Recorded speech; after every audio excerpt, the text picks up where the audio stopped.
My fiance said that I'm not our son's real mom, so I left home. Plus update. Sorry about any mistakes. English is not my first language and I'm emotional. I, 29F, met my fiance Kevin, 32 meters, 6 years ago when Joe was 2. I wasn't planning on dating a single parent as I felt I was too young to be a parent in any capacity, but I fell in love with Kevin, and when I eventually got to meet Joe, I fell in love with him too. Joe's bio mom was not in the picture at the time. She wanted absolutely nothing to do with Joe. When I met them, she hadn't seen Joe for a year and a half. For the past 6 years, she hasn't been in touch with Joe or Kevin at all. I've helped raise Joe all these years. I see him as my own, I love him as my own. He calls me mom. In every way except for biologically, he's my son and I'm his mom. In February this year, we even made it legally official with adoption. It was honestly the best moment of my life. In the beginning of summer, Joe's bio mom contacted Kevin and asked if she could see Joe. We discussed it and decided that we would give her a chance. Maybe she had needed some time to grow up. Kevin and Joe met her and it was fine. All was good at first. I even met her and she was perfectly nice and lovely. But the last few weeks something has changed. Joe and Kevin have spent more and more time with her, at Kevin's insistence. I have not been there. Joe had started acting out more than he ever has before, and I've been suspecting it's because of bio mom's influence. I feel like this was confirmed on Tuesday when Joe said he didn't have to listen to me because I'm not his real mom. It hurt a lot, but he's a child so I can't be too angry with him. I talked to my fiancé about it later and told him that I felt like maybe they should cut down a little on the time spent with bio mom and have me be there in the future. We got into an argument, and when I repeated what Joe had said, he responded with, "Well, technically you aren't his real mom." It felt like a punch. I couldn't believe, and still can't believe, he said that. I was so hurt that I just left to stay at my parents' place and have been here ever since. I've tried talking to Kevin and he's apologized over and over again, but I just can't get over that he sees me like that. I have talked to Joe and said that I just need some time away, but that I love him very much. He's so sad and there's nothing I want more than hold him, but every time I think about going home and seeing Kevin, knowing what he said, it makes me sob. Am I awful for needing some space? I feel like a terrible mother, but I don't know what to do. Update, 9 months later. Hello, it's been a while, but I have been thinking more about the post I made recently. I never really stopped thinking about it, to be honest, but I wanted to focus on real life and not what to write to strangers online. I really want to thank everyone that commented and shared their opinions, even the more outlandish ones. I won't bore you with all the details of the past year and try to keep this short, but I wanted to give an update because so many have reached out and asked how I'm doing, which is so nice. The night I made the post, I went back home to Kevin and Joe. It was emotional, but I needed to do it. Joe was already asleep, but Kevin was up. He was so apologetic and cried a lot. I told him we needed to talk, but not that night because we were both exhausted. We were gonna have a few normal days for Joe's sake and then send him on a sleepover at his grandparents so we could talk. I also told him I needed a mother-son date with Joe. The next day me and Joe went to the zoo together and spent the day having a blast. I did explain to him, in a kid-friendly way, that his comment had hurt me a lot. He was very sorry and confirmed what I thought, which was that his bio mom had made comments like that. We talked for a long time, you know, for a 8-year-old lol, and I asked him if he wanted to keep seeing his bio mom and he gave a shrug and said she had been fun at first, but he didn't like when she told him off or yelled. Didn't love that she was doing that. I won't try to explain the whole conversation here, but I think it was a good one. He's such a sweet, sensitive little guy and nothing makes me prouder than being his mom. Me and Kevin did have a long, emotional conversation the night Joe went to my parents. Joe's bio mom was, and is, very manipulative. I'm not equipped to diagnose her, but narcissistic isn't far off. He was not sleeping with her as many of you thought. Kevin and her relationship was not good, abusive I want to say, and the way it ended, with her giving up all custody and parental rights of Joe, was difficult for Kevin and he struggled a lot as a single father. He admitted he never quite healed properly from her, but didn't really notice it until she came back.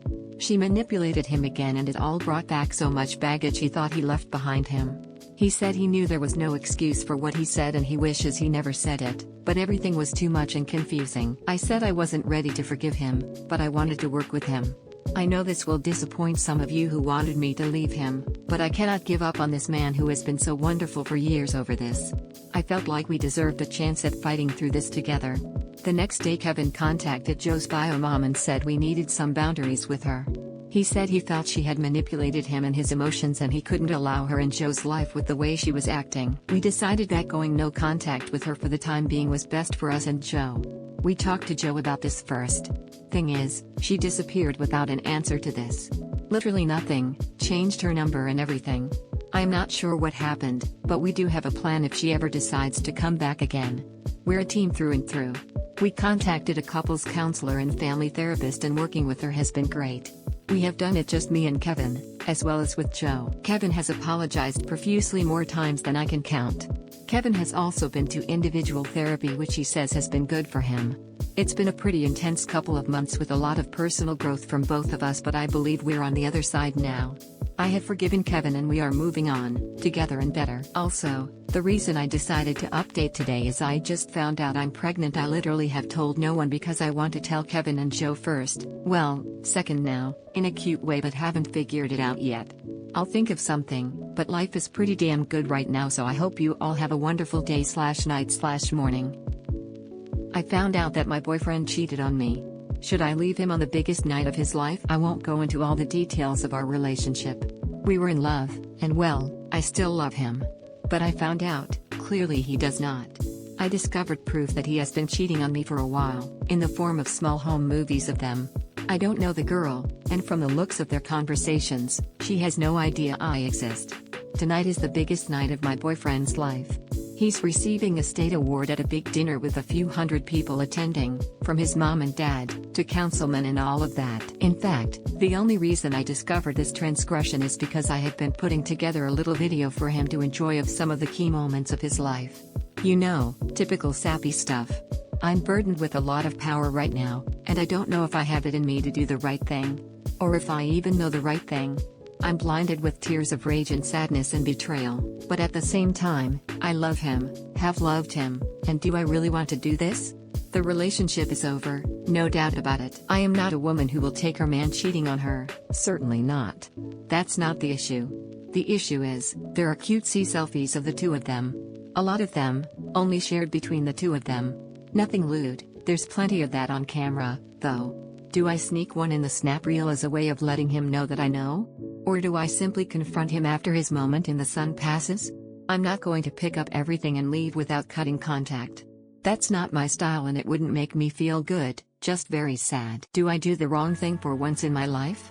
To anyone looking at the snap reel, it would just look like a picture of him and a friend.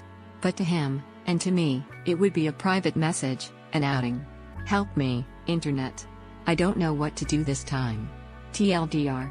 Found out boyfriend was cheating on me, and have the power to let him know via slipping a photo of the two of them into the snap reel showing tonight. Should I do it, or gracefully exit his life? Relevant comments update. Well, it's been a month and a half since this all went down. I have gotten so many requests for an update and I never intended to actually give one, honestly, because I was afraid of the fallout depending on what I ended up doing. So what did I do? I did the immature, vengeful thing. And I don't regret it.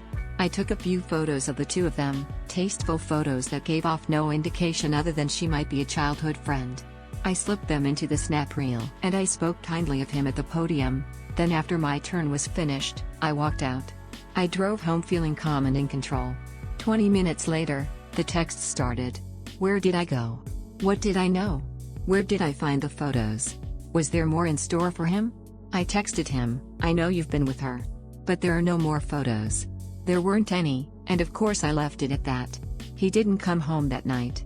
Or the next.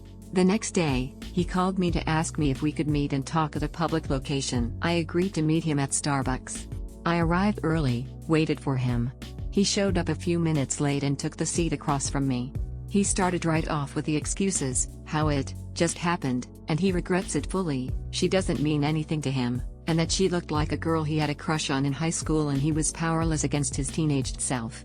I didn't interrupt him, just let him have his time. When he was done and looking at me for a sign of what might happen next, all I could say was, "So where did you stay the past few nights?" "Her house." "And what did you do?" He wouldn't answer. There hadn't been any doubt in my mind. Really. I knew I was leaving him. He talked over himself, apologizing, begging for forgiveness, saying he'd change.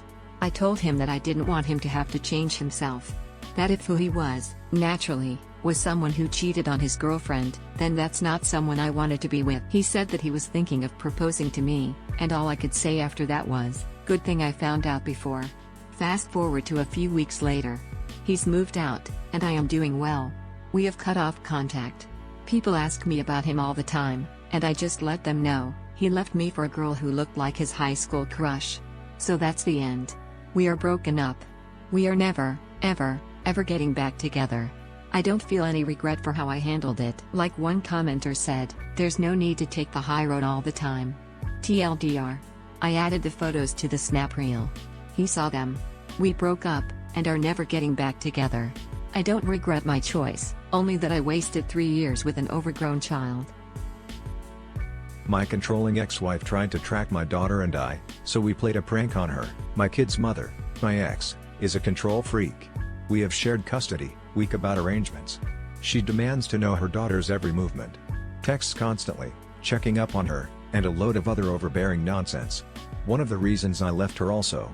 My daughter is now well into her teens and fed up with the control.